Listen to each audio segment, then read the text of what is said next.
Hello, hello, hello. Welcome to All Quiet in the Trenches. My name is Tristan. Um, yeah, we played the demo of this back in October for Next Fest. This is a Choices Matter game story, basically. We do get to play a bit, but let's just love it. Single save.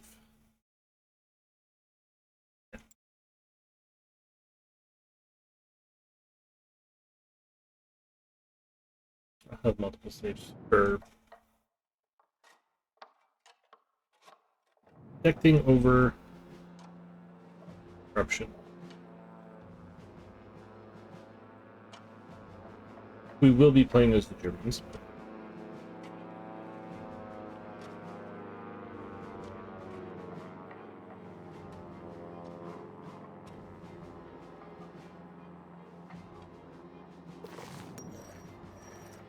The Germans in World War One, not evil. So they were not on the evil side. They were not on our side or on the Allies' side. But both sides were wrong. So that's all you got. Monday, March 1st, 1915. I could still hardly believe that a few days ago, back home, I had been appointed utter officer in charge of this handful of men.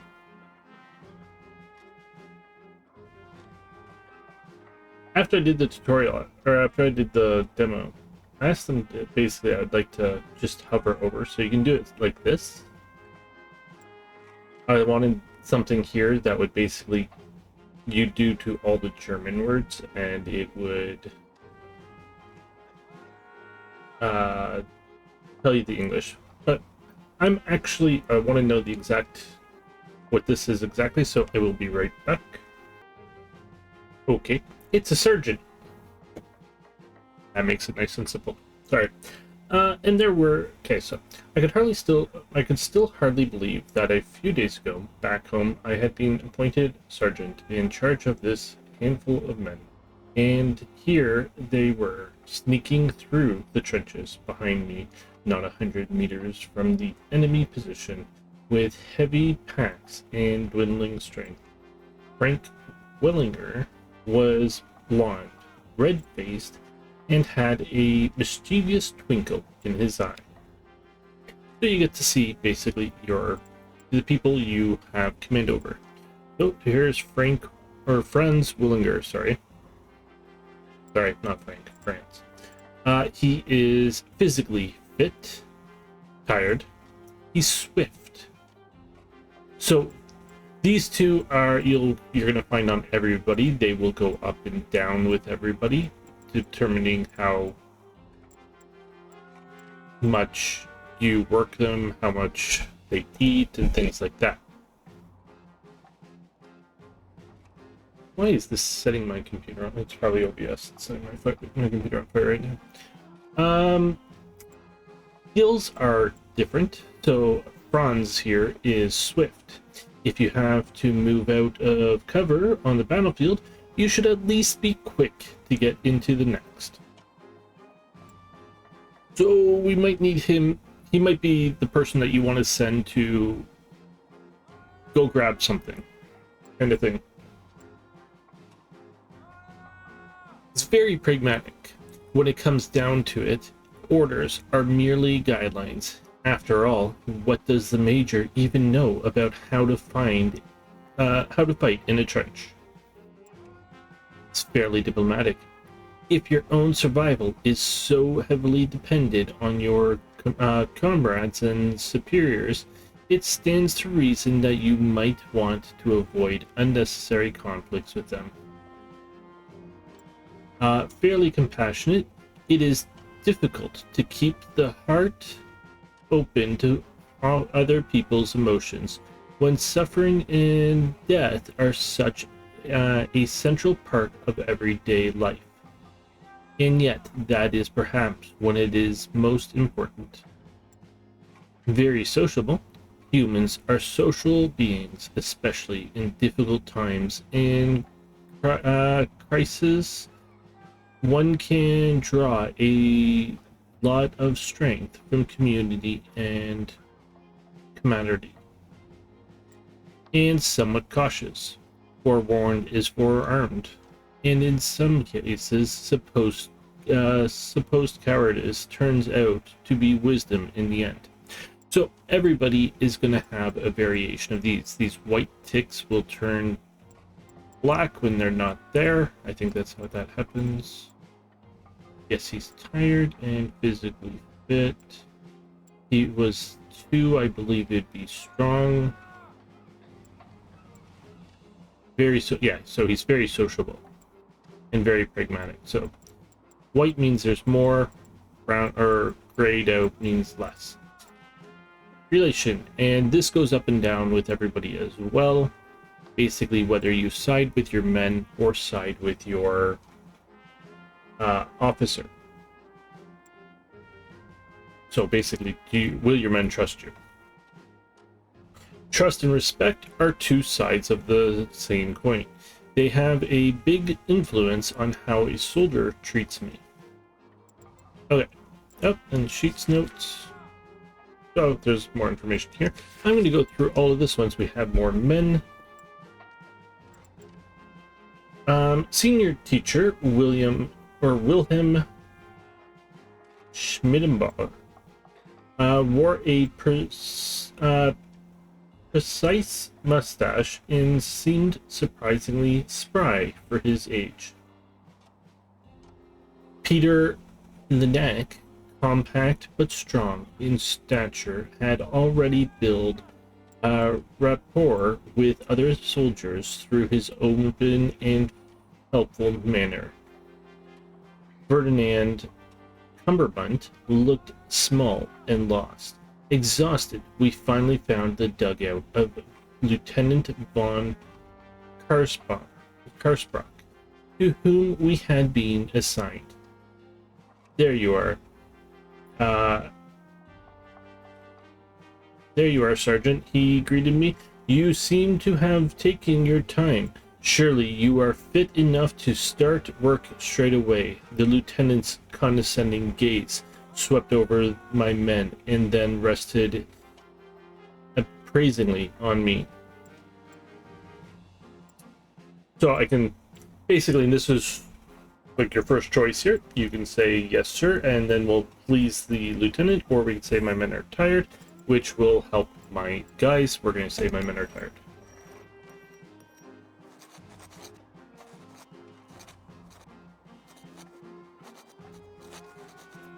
My men are tired, Lieutenant. I objected. The train broke down. We had to hurry so that we could.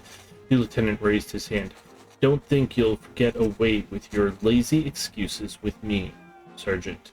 I'll have to put that nonsense out of your mind. His contemptuous look pierced me. Find your sleeping quarters and then report back to me. In the meantime, I will think of a sufficiently difficult task for your group to learn right away what being tired really means here at the front. I look at my men's faces. They looked dejected and angry, but also grateful for my attempt to stand up for them. Without so much as another glance at me, Lieutenant von Karsbach turned back to the documents on his table. Welcome to the trenches, Sergeant. Controls. So, click and hold on the ground.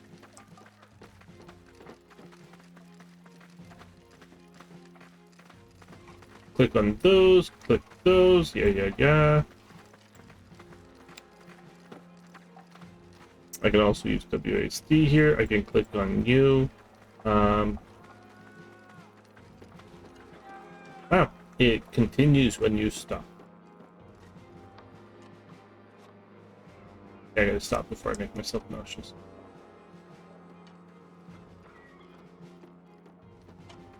Looks like we're talking to you. Sergeant, we only have rations left that we took with us. Where are we supposed to get something to eat around here? Current circumstances are indicated by attribute icons such as weather or resources.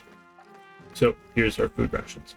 This icon shows you your prestige with your superiors on the left. So this is with the lieutenant. And the mood of your soldiers on the right there. The indications of the incidents of a turn often change the value of your soldiers. All recent changes are shown on the top right here.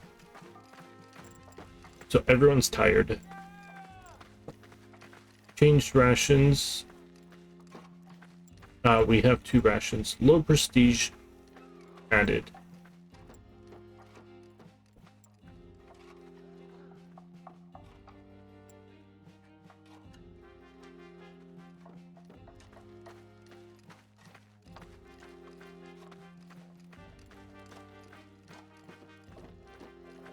So I think it's this part is the gray part, the green is the bad. I think it goes down from the top. I remember playing and I remember getting it back, something backwards before, and I think that's what it was. And you can see right now everybody's in reserve, which means they're resting.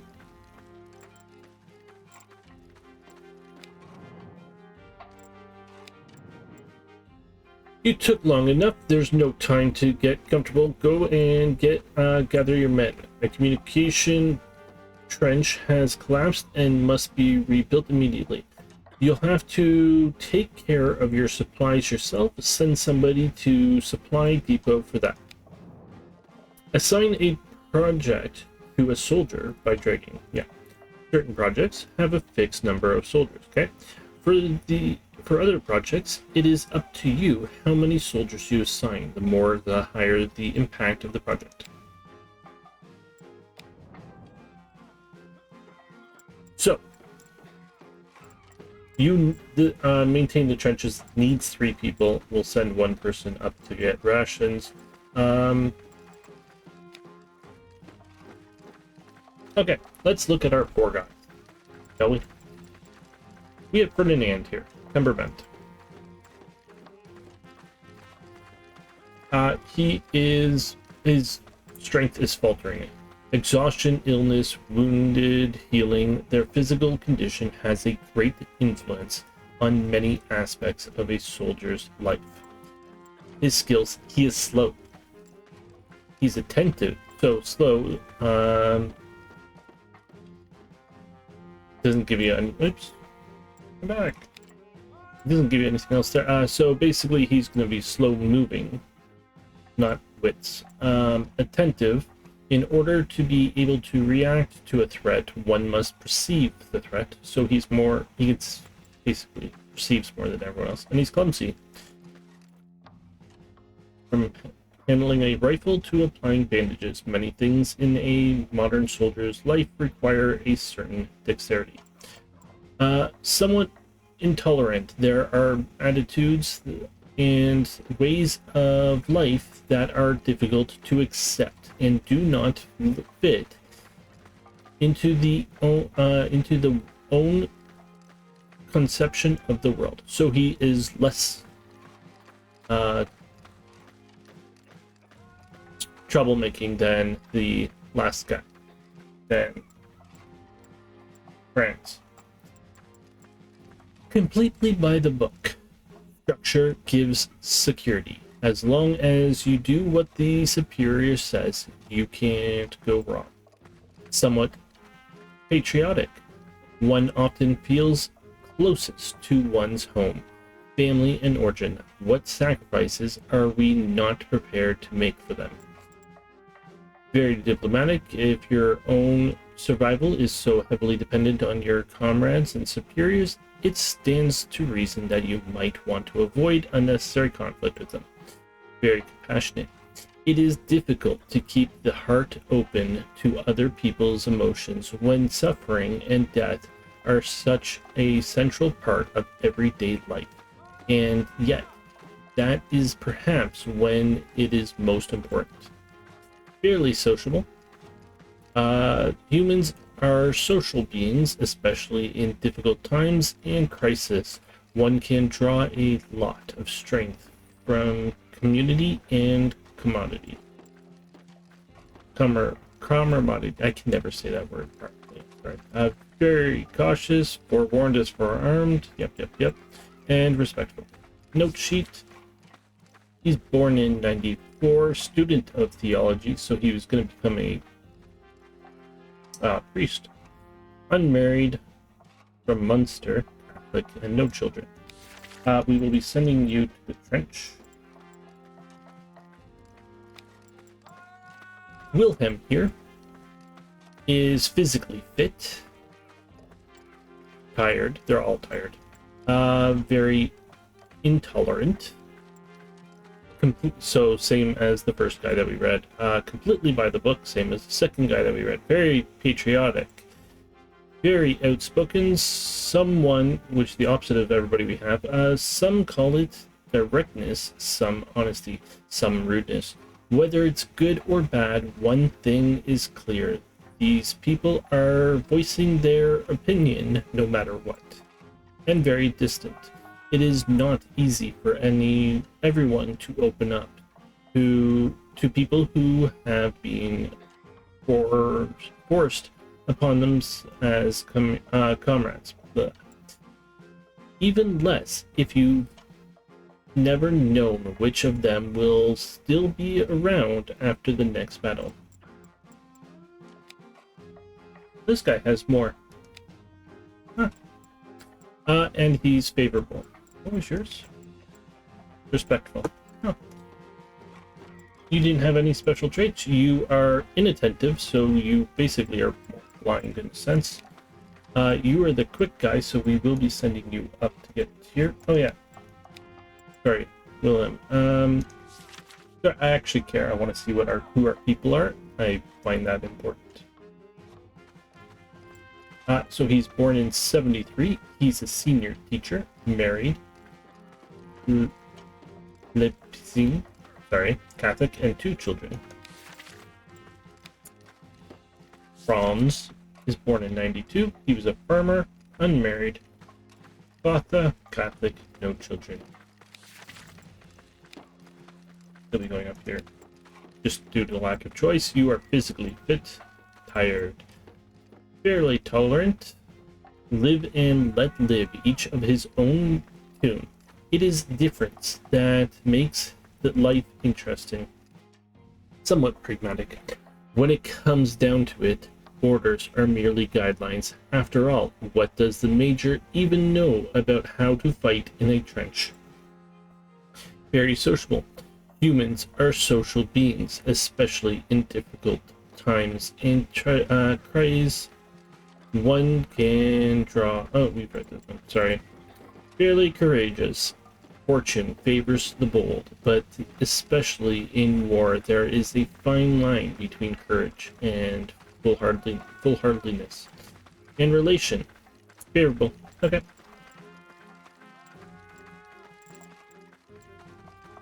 Anybody else for me to go to?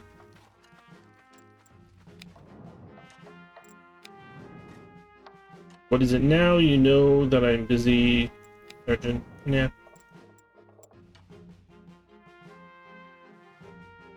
Headquarters or dugout.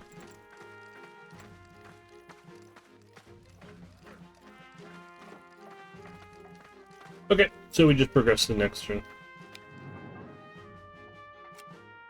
I'll put up another, because I'm going to read all the people's bios.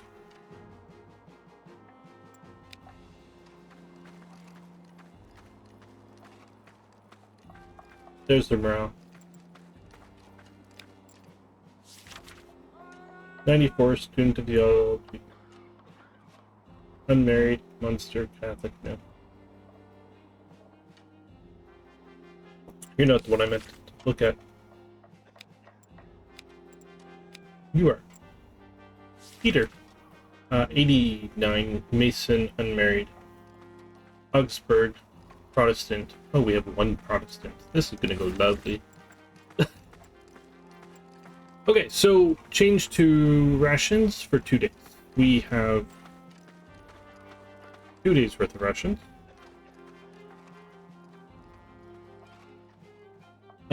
In reserve, fetch rations.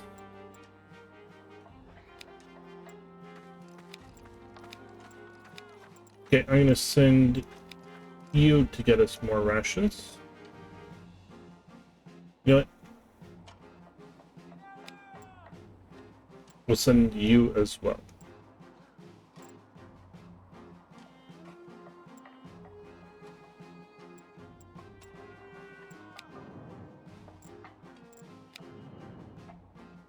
Sergeant, your group is on watch tonight. Make sure you make your men don't fall asleep.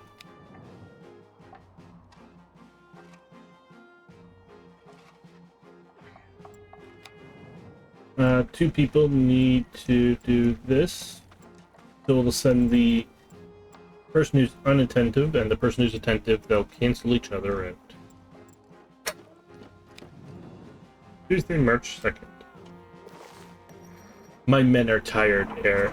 So, Lieutenant, I objected. The train broke down. Oh. Right. This is new. Dirt. Wednesday, March 3rd, 1915. A few hours ago, the roar of artillery had begun.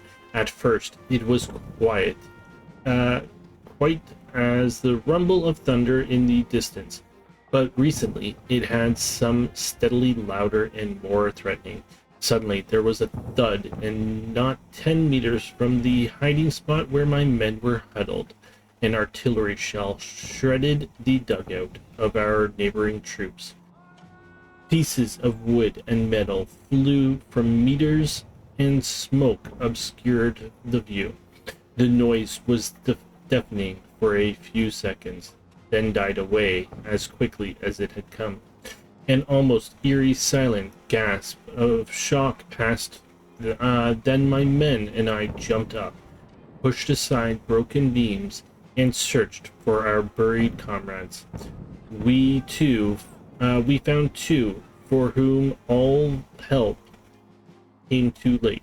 A third, however, we could still hear panting. He was lying with his upper body cracked under the fallen beams.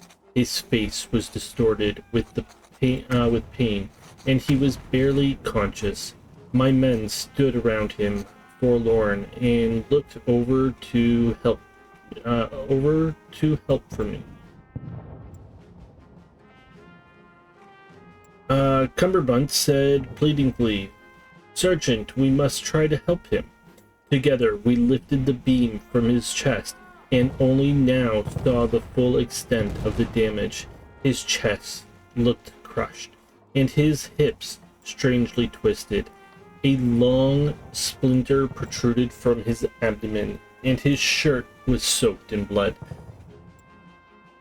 Linek shook his head. "He's beyond help. A mercy killing will save him and us both misery." Put him out of his misery, or get a stretcher. Let's get a stretcher. Get a stretcher, I ordered Cumberbunt and Linek. First, I wanted to get him out of the wreckage, and then decided whether I would expose my men to the danger of carrying him to the military hospital. There, the nurse could determine whether and how to help him. Take the wounded soldier. So.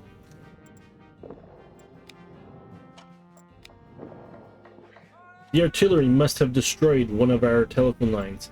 Instruct one of your men to carry this message to the command post immediately. It looks like the French are planning an attack, and we urgently need more men. That sounds important.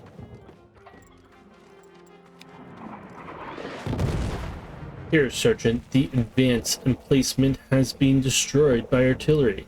Now we're missing a well-covered position. The French have an easy way into the trenches. Where the French have an easy way into the trenches. I'm afraid that if we try to rebuild the position directly at the front line, the French will do their best to prevent it.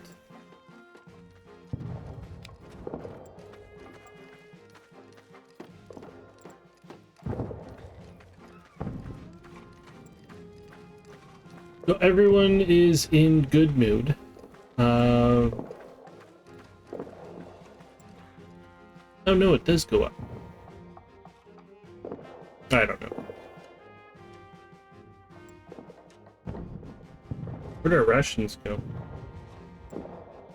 Skirmish, volley are exchanged regularly. It may not quite be real battle, but it is still very prudent to keep one's head down under these circumstances. Skirmish added. Changed to strained. You are strained.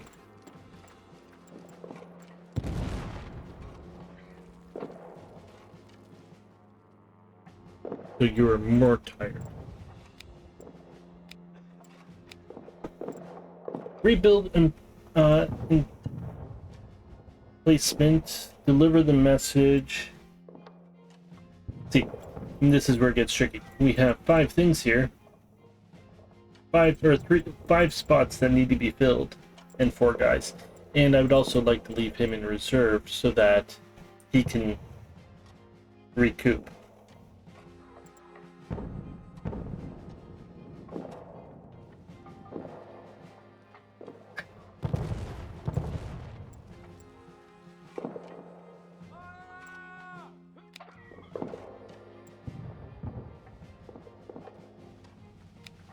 You're quick. Deliver that message. Rebuild this. And we are going to have to forget about him. Sorry. Got everything. Looks like it.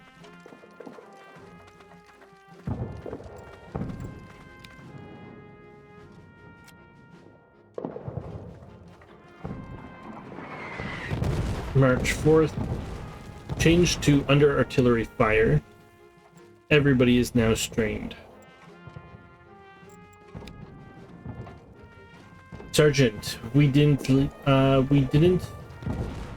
didn't you let us take the wounded man to the hospital? He died now, here in the dirt, withering in pain with no hope for salvation.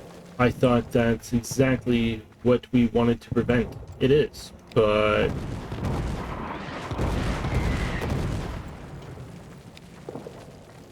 I wanted a defensive position.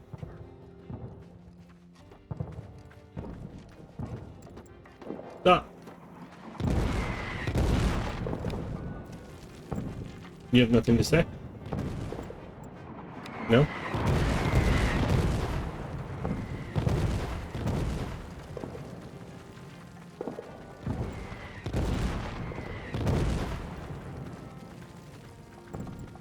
So everybody got negative events added. Lovely.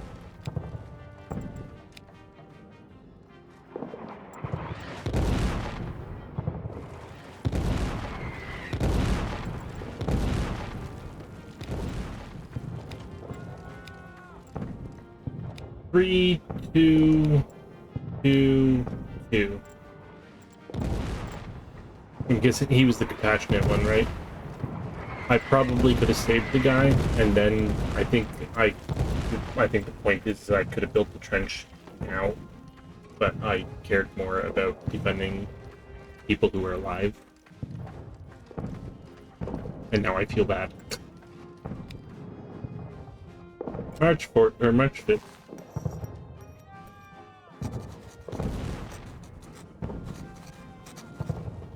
For the past day, my men and I have been sitting tightly packed in our bunker while the French artillery rained down salvo after after salvo of death and destruction on us. During the hard work of our first day in the trenches, I had hardly found a quiet minute to have a personal conversation with my men. So now they were sitting next to me, tense and still mostly strangers, and I fervently hoped that they would survive the shelling unscathed. The silence between us was in sharp contrast to the constant groaning outside. When after hours the firing suddenly stopped, a sigh of relief went through the ranks of some men, of the young soldiers. However, that was the moment when the veterans of the other troops fenced up and began to load their rifles. A cacophony of whistles snapped us out of our stupor as well. The French were attacking. With God for Kaiser and Fatherland. Kaiser and Fatherland.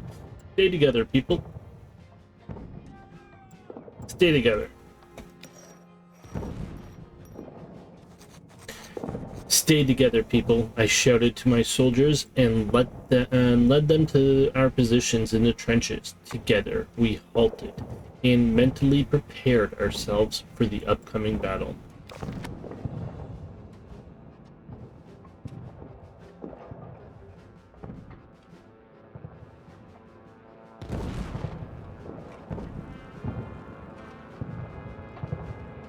Negative event added.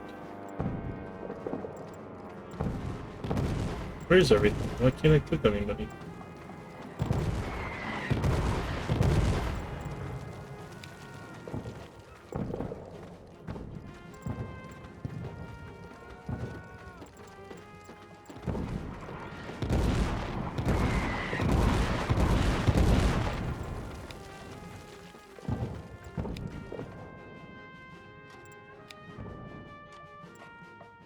The war will be over by Christmas. The weak will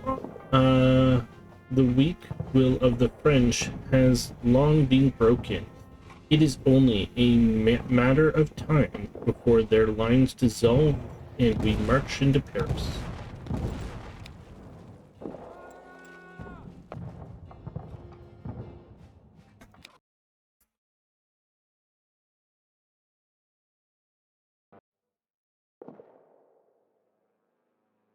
I knew I should have cut it. There's the French. Okay, well, I'm going to put a cut in here, and this will be the beginning of the next episode. Thank you all so much for watching. It's been a pleasure.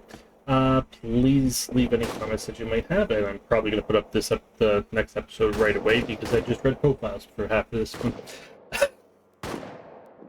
Thank you all so much for watching. It's been a pleasure.